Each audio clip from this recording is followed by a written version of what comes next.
Vedel si, že tvoj ChatGPT a tvoj Gemini môže komunikovať s tvojim kalendárom a s tvojimi mailami? Vďaka tomu si vieš priamo v ChatGPT alebo Gemini sumarizovať maily, alebo sa vieš jednoducho spýtať, čo máš v kalendári na budúci týždeň naplánované.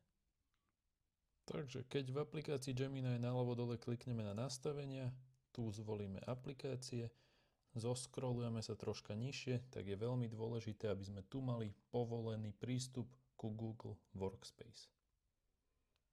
No a následne, keď do príkazového pola napíšeme zavináč, tak si môžeme zvoliť aplikáciu, s ktorou chceme pracovať.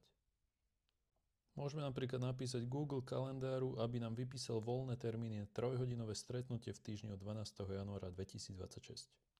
Vidíme, že Gemini teraz prehľadáva moje voľné termíny v rámci Google kalendára. No a po pár sekundách nám Gemini vygeneroval odpoveď na moju otázku, kedy mám v kalendári voľno od 12. januára 2026 na 3-hodinové stretnutie.